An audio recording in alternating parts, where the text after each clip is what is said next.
La República Dominicana siempre ha sido un crisol de historias contradictorias, donde el héroe de unos puede ser el villano de otros. En el corazón de esta dualidad vivió José Alberto Mena Batista, conocido como Gatillo Alegre o El Clásico, un exteniente de la Policía Nacional, cuyo nombre retumbó con fuerza en las calles más peligrosas del país. Gatillo Alegre se convirtió en una figura emblemática, temida y respetada a partes iguales. Su historia, marcada por la pobreza, la ambición y la violencia, es un retrato brutal de la lucha por el control en un sistema tan frágil como corrupto. José Alberto nació en 1979 en el sector Ensanche Simón Bolívar, Santo Domingo, en una familia marcada por la pobreza extrema. Desde muy joven, sus padres le inculcaron valores como el respeto y el trabajo duro, pero el hambre y la necesidad pronto se convirtieron en fuerzas implacables. A los 12 años, José ya trabajaba en la calle, vendiendo agua y lavando carros para llevar algo de dinero a casa. Su adolescencia estuvo rodeada de delincuencia. En su barrio, la venta de sustancias prohibidas y los tiroteos eran tan comunes como los juegos de vitilla. A pesar de ello, José desarrolló un carácter fuerte y una obsesión por el orden. Miraba con admiración a los militares y soñaba con ser uno de ellos. «Aquí hace falta alguien que meta mano», decía a menudo. Sin embargo, su falta de estudios le cerró las puertas a la academia policial. Sin rendirse, encontró una alternativa: el ejército. En el ejército, José aprendió rápidamente el manejo de armas. Su destreza con la Glock y su habilidad para aprender tácticas militares lo hicieron destacar. Allí fue donde empezó a usar los peines de banana, cargadores extendidos que le permitían disparar más de 30 balas sin recargar. Estos cargadores se convertirían en su sello personal más adelante. Sin embargo, también fue en el ejército donde comenzó a mostrar su lado oscuro. Su amor por las armas evolucionó en un comportamiento violento y una fascinación por la autoridad. En los años 2000, Capotillo, Huachupita y otros barrios de Santo Domingo estaban sumidos en el caos. Las bandas dominaban las calles y la policía había perdido el control. Mientras muchos oficiales temían ser asignados a esas zonas, José Alberto, ahora conocido como Gatillo Alegre, pidió específicamente ser enviado a Capotillo. «Quiero que me manden allá. A mí me gusta el fuego. Yo voy a arreglar eso», le dijo a sus superiores. Esa decisión marcó el inicio de su reinado en uno de los barrios más peligrosos del país. Cuando llegó, lo hizo con una Glock equipada con su inseparable peine de banana y un chaleco antibalas. Gatillo Alegre no tardó en hacerse notar. Su estilo era directo. Entraba a los puntos dejando un rastro de plomo y miedo. Gatillo Alegre se convirtió en una figura casi legendaria en Capotillo.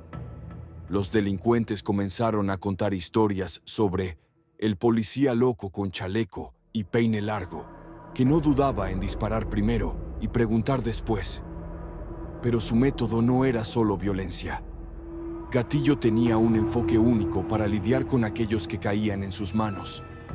Cuando capturaba a un delincuente, lo sentaba y le daba dos opciones: un tirón en el pie y 200,000 pesos, o te acuesto aquí ahora mismo y te mando a dormir. La mayoría elegía la primera opción. Pero incluso aquellos que aceptaban el soborno no escapaban del miedo. Gatillo Alegre era impredecible y su palabra no siempre era garantía de vida. En ocasiones, cuando confiscaba vehículos de los detenidos, tomaba sus pertenencias como propias. «Ese vehículo está preso», decía, y luego se iba a pasear en él, visitando playas o colmados, como si nada hubiera pasado. A medida que su reputación crecía, también lo hacía su ambición. Gatillo Alegre comenzó a involucrarse en la delincuencia. Sus superiores, conscientes de sus métodos cuestionables, lo alentaban en silencio. El dinero está en la calle. Reparte ganancias y nosotros te protegemos, le dijeron en una ocasión. Esa fue la señal que necesitaba. Pronto, Gatillo Alegre comenzó a limpiar puntos, no solo para imponer el orden, sino también para quedarse con el negocio. Su red de contactos en el mundo del crimen creció, y muchos lo veían como una mezcla de policía y capo. Sin embargo, a medida que su influencia crecía, también lo hacía el peligro. En un país donde el crimen organizado se extendía como una sombra oscura, Gatillo Alegre pronto se dio cuenta de que su lucha contra las figuras más poderosas del país no solo pondría a prueba su valor, sino que lo llevaría a un destino fatal. Directo y su mensaje claro. No toleraba que nadie se le cruzara, y las calles lo sabían. En sus rondas siempre iba acompañado de Javielito, su compañero fiel, quien compartía su visión y métodos. Ambos patrullaban los sectores con firmeza, y aunque muchos los temían, otros los veían como figuras de autoridad necesaria en un entorno lleno de incertidumbre. A pesar de esto, no todos estaban dispuestos a doblegarse ante ellos, y fue así como surgieron enfrentamientos con jóvenes decididos a luchar por su territorio, como Magú, Nacho y Nando. Uno de los choques más intensos ocurrió entre Nacho y Gatillo Alegre. La tensión entre ellos creció con el tiempo, hasta que finalmente se enfrentaron en un evento que sacudió el barrio. En esa ocasión, Nacho intentó emboscar a Gatillo mientras éste patrullaba en su motocicleta, pero Gatillo reaccionó con rapidez, defendiendo su posición con una fuerza inigualable. La batalla terminó con Nacho y su grupo retrocediendo, mientras Gatillo salía ileso, demostrando una vez más por qué era temido. Además de sus acciones en las calles, Gatillo Alegre también tenía una conexión con el mundo clandestino. En una ocasión, se enfrentó a Los Collares, una banda conocida por su influencia en la zona. Aunque inicialmente fueron rivales, Gatillo decidió formar una alianza estratégica con ellos, demostrando que sabía cuándo negociar y cuándo imponer su voluntad. Sin embargo, su relación con la justicia fue siempre ambigua. Trabajó con organismos internacionales como la DEA, quienes lo veían como un aliado para desmantelar redes ilegales. Pero su estilo operativo, basado en soluciones extremas y directas, empezó a generar tensiones, ya que prefería resolver los problemas sin dejar testigos, frustrando los esfuerzos de estas organizaciones. A medida que su reputación crecía, también lo hacía su lista de enemigos. Entre ellos estaban Chino y Gringo, dos figuras influyentes del mundo subterráneo que se sintieron amenazados por las acciones de Gatillo. Estos decidieron utilizar sus recursos para construir una narrativa en su contra, lo que eventualmente llevó a Gatillo a ser expulsado de la Policía Nacional y a convertirse en un objetivo tanto para las autoridades como para sus rivales. En un intento por escapar de sus problemas, Gatillo Alegre huyó a España. Sin embargo, su estadía allí fue breve. Gatillo Alegre sabía que su tiempo estaba contado si permanecía en un terreno donde los enemigos lo superaban en número y recursos. Las ofertas por su cabeza subían como espuma, y la Policía Nacional estaba decidida a capturarlo vivo o muerto. Fue entonces cuando decidió dar un paso que muchos no esperaban: huir al extranjero. España se convirtió en su destino. Era un lugar desconocido para él, lejos del ruido de las calles de Capotillo y los conflictos de su tierra natal. A través de contactos en el bajo mundo, logró conseguir documentos falsos y abordar un vuelo bajo una identidad que lo convertía en un hombre sin pasado. Al aterrizar en Madrid, Gatillo experimentó una mezcla de alivio y desconcierto.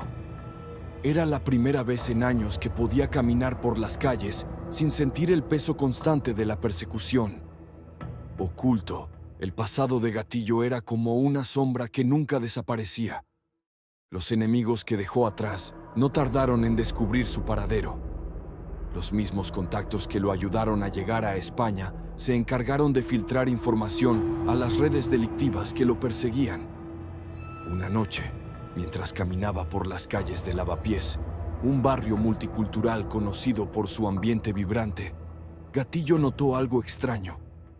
Un hombre lo observaba desde la esquina opuesta, fumando un cigarrillo con la mirada fija en él.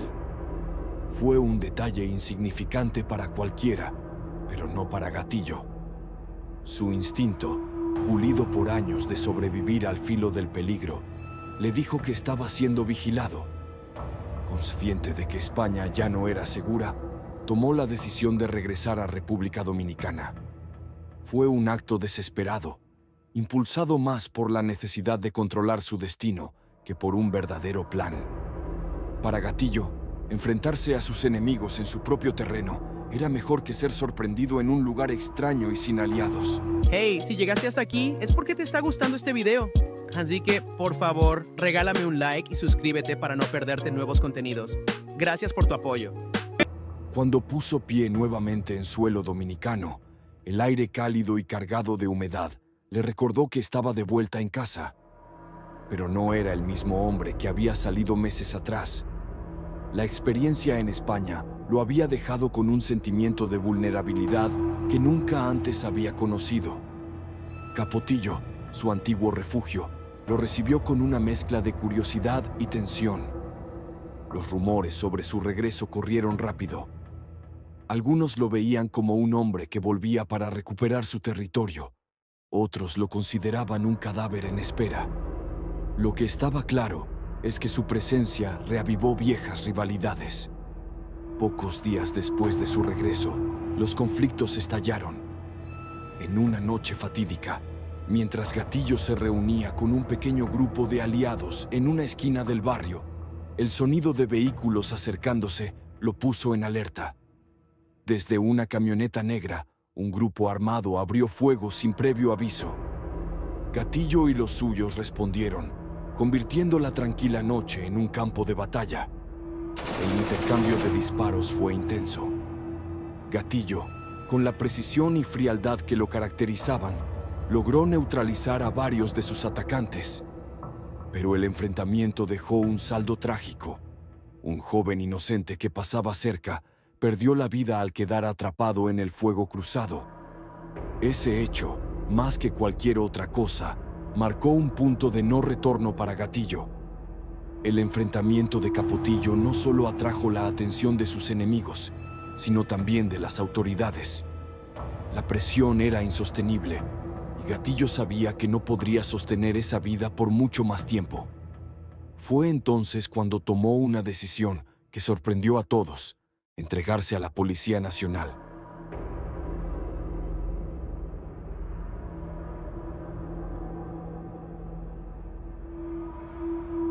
Desde el momento en que cruzó el umbral de la Victoria, el ambiente cambió. Los rumores de su llegada corrieron como un incendio. El precio por su vida no tardó en salir a la luz. Los mismos capos que habían jurado acabar con él ofrecían sumas exorbitantes para que alguien lo eliminara. La recompensa no solo garantizaba dinero, sino también ascenso y poder en los círculos criminales. Para muchos, acabar con Gatillo sería más que una venganza. Sería un trofeo, una conquista. Esa mañana, Gatillo despertó con una extraña sensación en el pecho, una especie de premonición que no podía sacudirse. Miró alrededor de la pequeña celda que compartía con otros reclusos, observando cómo el polvo se acumulaba en las esquinas y los rayos de luz entraban débilmente por una ventana con barrotes. Aunque no era un hombre religioso, una breve plegaria cruzó por su mente. Quizás no era una súplica por su salvación, sino por la fortaleza para enfrentar lo inevitable. Los pasillos de la Victoria estaban tan abarrotados como siempre. Voces se mezclaban con el eco de pasos y órdenes gritadas por los guardias. Gatillo salió de su celda con la cabeza alta, como siempre lo hacía. Sabía que no podía mostrar miedo. Cualquier señal de debilidad sería aprovechada por sus enemigos. Se dirigió hacia una de las áreas comunes, donde solía reunirse con un pequeño grupo de reclusos que aún le eran leales. Pero esa mañana, las miradas que lo seguían parecían más largas, más intensas. Algunos reclusos cuchicheaban entre ellos, mientras otros desviaban la mirada rápidamente cuando Gatillo pasaba. Todo parecía demasiado tranquilo, y en la Victoria, la tranquilidad siempre era un mal presagio. Mientras caminaba por un estrecho pasillo, sintió un movimiento detrás de él. Apenas tuvo tiempo de girarse cuando una figura lo atacó por la espalda. Era la Cabra, un hombre conocido por su habilidad letal y su falta de remordimientos. El ataque fue preciso, como si hubiera sido ensayado una y otra vez. El impacto inicial hizo que Gatillo se tambaleara, pero no cayó de inmediato. El sonido del choque resonó por los pasillos, y los reclusos cercanos se congelaron, observando la escena con una mezcla de horror y expectación. Gatillo intentó defenderse, pero el ataque había sido certero, dejando su cuerpo debilitado. La sangre comenzó a manchar el suelo mientras los pasos de los guardias se escuchaban a lo lejos, demasiado tarde para intervenir. Así termina todo, pensó Gatillo mientras caía de rodillas. Su mente estaba nublada, pero en sus últimos momentos, fragmentos de su vida comenzaron a pasar frente a sus ojos. Las calles donde creció, los rostros de quienes alguna vez estuvieron a su lado, las decisiones que lo llevaron hasta allí. Su historia se convirtió en leyenda, contada una y otra vez como un recordatorio de los peligros y las contradicciones de una vida vivida en los límites. Aunque su final fue trágico, Gatillo dejó un legado que pocos podrían igualar. Su vida, llena de decisiones extremas, valentía y desafíos, sigue siendo un símbolo de las complejidades de las calles y de los altos costos de vivir bajo sus reglas.